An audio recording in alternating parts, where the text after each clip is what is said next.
Welcome to my review of The Sword and the Scoob, the newest movie in the Scooby-Doo series. After the evil sorceress Morgan Le Fay sends the gang back in time to Camelot and kidnaps Shaggy, the gang must find a way to save him. I'll start with non-spoilers and then get into some spoiler stuff, but don't worry, I'll let you know when that'll be. Going into this movie, I was hoping for something like Scooby-Doo and the Goblin King, because they both seem to have a similar premise of the gang being transported to another land.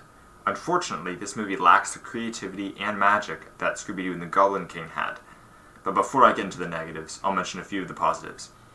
The biggest positive for me would probably be the character of Arthur. He was the funniest character by a long shot, and was the only one that had any character development. The opening was pretty exciting.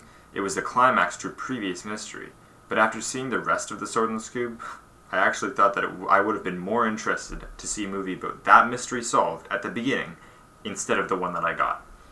When the gang were sent back in time, there was imagery from many Scooby-Doo movies and series from the past, which was cool to see. And I guess the action scenes in the rest of the movie were alright. But, unfortunately, that's it. Arthur was the best thing about this movie. Now, it's time for my many negatives. I'll split them up into categories because of how many there are.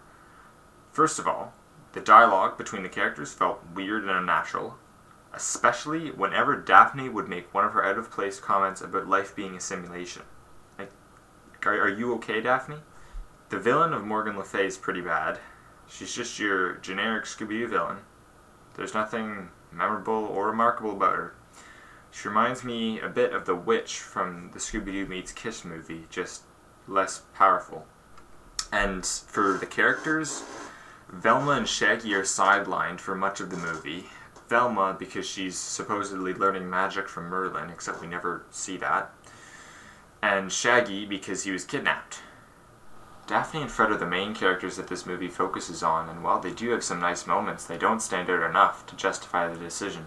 And for the setting, I don't have much to say about that. It feels underutilized for being so iconic.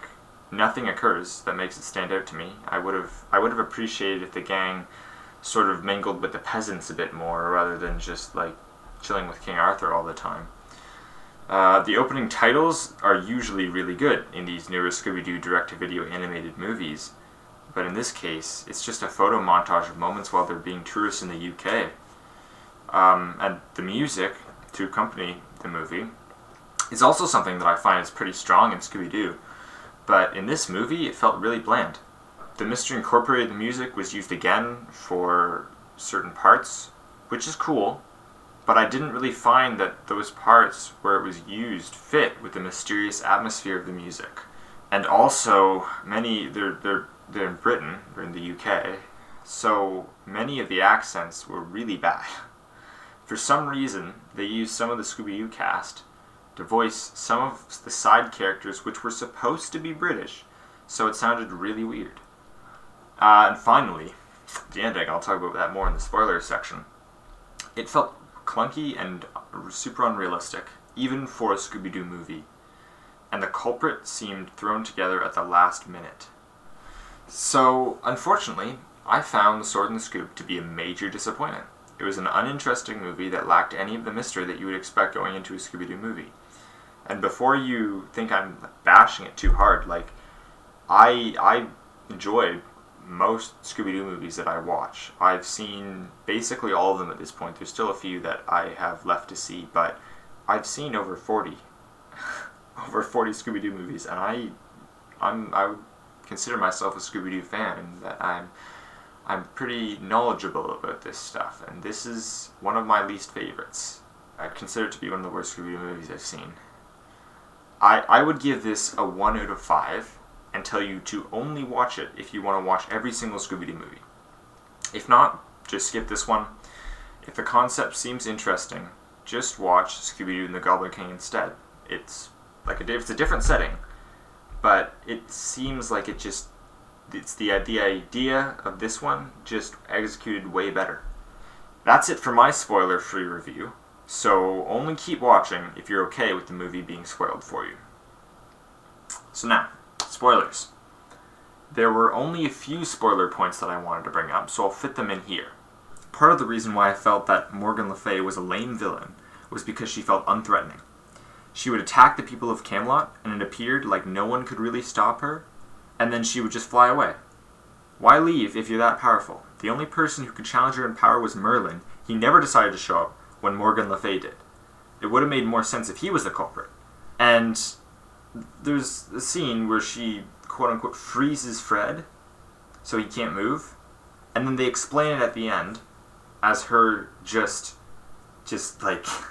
they explain it as her saying freeze. I guess Fred is... they explain it as Fred being an impressionable person. So when you yell something really loudly at him, he just listens. That's their explanation for that. I would have honestly been fine with them saying that somehow the armor that Fred was wearing in that scene was like keeping him from moving. It was like special armor. But no, he just listened when she said freeze. And that's why he couldn't move for a chunk of the movie. Okay. Yeah, and then there's the ending. I could not believe how dumb it was. It's revealed that everything was just a hoax. Everything. And suddenly, the people in Camelot were just actors practicing for a publicity stunt. They kidnapped Shaggy to get him to sign over the deed to the land so that he wouldn't claim the land as being rightfully his, because supposedly his DNA test says that he's from this place. But wasn't Shaggy supposed to be of Southern heritage? The other thing is the twist villain, that it's actually the librarian, that even though she was acting, she actually secretly did get the deed to the land because of Shaggy, and she has this whole weird thing at the end where she's like, haha, I now own this town. But it just feels like it just comes out of nowhere, and it just feels like they felt like, oh, we need to have a bad guy in this. We need to have someone who, the culprit is actually a bad person, not just an actor. So let's just make this person the bad person. Scooby-Doo ending reveals can definitely not make much sense, but this takes the cake. It reminds me of the unrealistic reveals at the end of Franken-Creepy, which does happen to be my least favorite Scooby-Doo movie. I don't know. Maybe it's just me, but these elaborate Scooby-Doo hoaxes totally take me out of the movie. It's like they expect that with a few callbacks to better movies and episodes and way too many self-aware jokes, the fans of the series are going to enjoy the movie. And can we talk about Velma? I was relieved that they didn't write her to have another crisis of faith like she does every single time that the gang is put in an especially unrealistic circumstance. But was this the best replacement that they could come up with? She believes that they traveled back in time, but just because magic is just science that hasn't been invented yet, which is like, it's believable, but there's just not much time spent on that. So it just sort of feels like flimsy.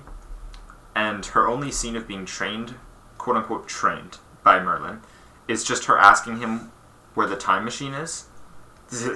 She's like, hey Merlin, where's the time machine? And he gives her a sundial. It's funny, but not in the way that I think they wanted it to be funny. It's just sad. But I could complain about this movie more, but I'm not going to waste any more of your time since this is my first review. I'd appreciate some feedback in the comments on how you think I could improve, maybe be a little bit less harsh. I don't know. This feels like it's worth being harsh for. If you've made it to the end of the video, thank you for sticking with me through my rant, and keep an eye out for my next video in my Scooby-Doo YouTube series, where I give my top 10 episodes from each show. I'd appreciate it if you subscribed so that you could see more of this type of content, and I would be happy that you subscribed. Thank you, that's all for this video. Hopefully your ears don't hurt too much from the rant, but have a wonderful day.